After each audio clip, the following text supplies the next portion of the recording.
Every cat owner has had that moment of doubt, staring at your cat and asking yourself, does he actually love me? It's such a common question that psychologists and veterinarians get asked about it all the time. And the truth turns out to be a lot more interesting than a simple yes or no. Let's start by clearing up a myth because it changes how you should read everything that follows. Veterinary behaviorists explain that cats don't experience complex emotions like hatred the way humans do. They're not sitting there plotting resentment against you. What they do feel are primal emotions tied directly to survival, fear, anxiety, and frustration. So when a cat seems cold, distant, or hostile, it's almost never really about love or hate in the human sense. It's about whether that cat feels safe. Keep that idea in your mind as we go through the signs because it's the key to understanding everything a cat does. Now, cats are naturally independent animals. They sleep between 15 and 20 hours a day. They like to be alone sometimes, and they don't greet you at the door wagging a tail the way a dog does. None of that means your cat doesn't care about you. It's just what being a cat looks like. The real warning signs are something different, and they're worth learning to recognize. The first sign is defensive body language. This is the cat's version of raising its voice. Watch the ears. If they're pinned flat against the head, that's discomfort. Watch the back. If it's arched and tense rather than relaxed, that's a stress response. Watch the fur. Cats have a reflex called piloerection, where the tiny muscles at the base of each hair contract and make the fur stand on end. It's the same instinct that makes a puffed-up cat look almost twice its normal size. The purpose is simple, to appear bigger and more intimidating so that whatever is threatening the cat backs off. And the tail matters too. A tail thrashing quickly side to side is not the same as a dog's happy wag. In cats, it usually signals irritation or discomfort. A tail held low or horizontal rather than upright and relaxed can be a sign of unease or even open hostility. If you notice this combination, ears back, arched body, thrashing or lowered tail, raised fur, every time you walk into the room, that's your cat telling you quite clearly that it doesn't feel comfortable around you right now. The second sign is vocal, growling, low grunts, or the unmistakable hiss. This one is important because unlike a lot of cat body language, which can be ambiguous, the hiss really only has one meaning. It's a sudden burst of air through the mouth and it says exactly one thing. Stay away from me. If every time you try to approach your cat, you're met with growling or hissing, that's not shyness. That's your cat actively telling you it doesn't trust you enough to let you get close. And it's worth taking that seriously in the moment. Pushing forward and ignoring the hiss is one of the fastest ways to get scratched or bitten because the cat has already given you a clear warning before escalating further.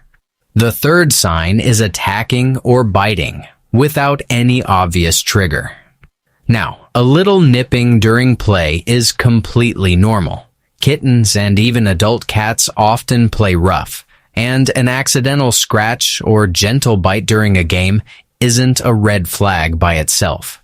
What's different is when a cat suddenly bares its claws and teeth or drops into an attacking stance with no apparent reason, no fear, no loud noise, no startled reaction, nothing that would explain the aggression. In those moments, you'll often see the physical signs stacking up together. Pupils fully dilated, fur standing on end, ears pressed flat back against the skull. That combination is the clearest physical evidence that a cat feels genuinely threatened rather than playful. The fourth sign is avoidance that's specific to you, and this is often the one that hurts the most.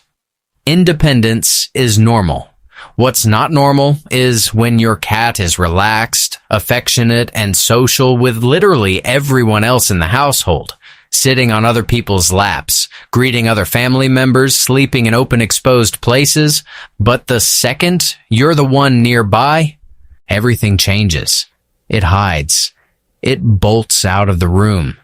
In more extreme cases, cats will meow in distress, flatten their bodies, or even hurt themselves trying to escape a person's presence entirely.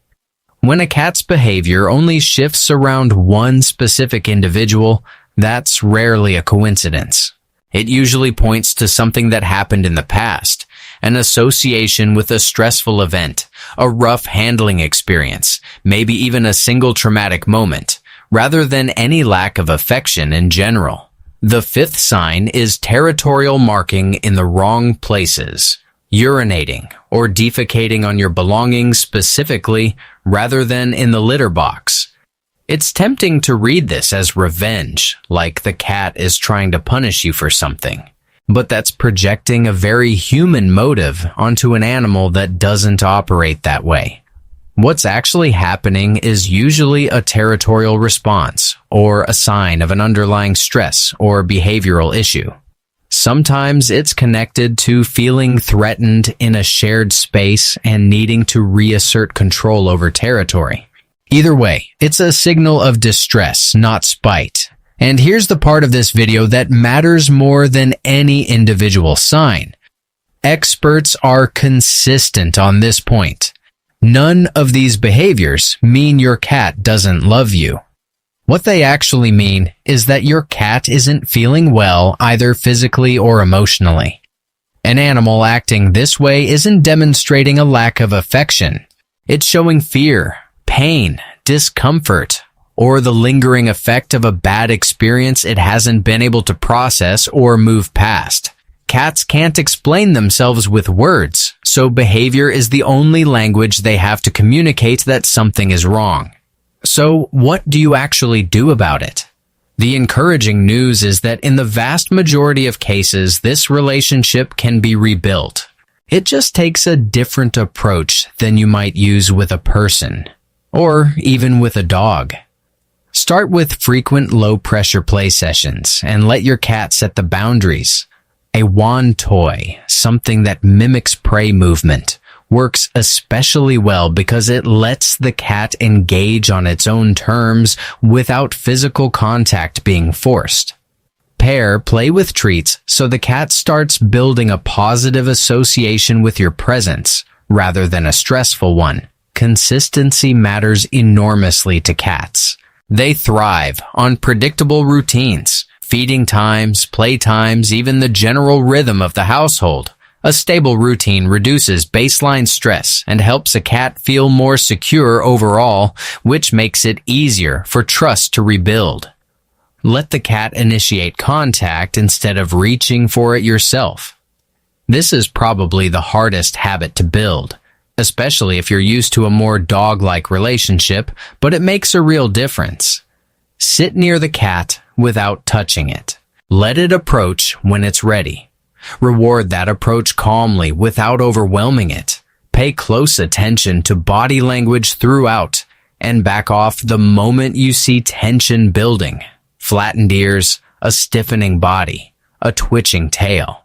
Respecting those early signals prevents things from escalating to hissing or biting, and over time it teaches the cat that you listen when it communicates discomfort, which is exactly what rebuilds trust.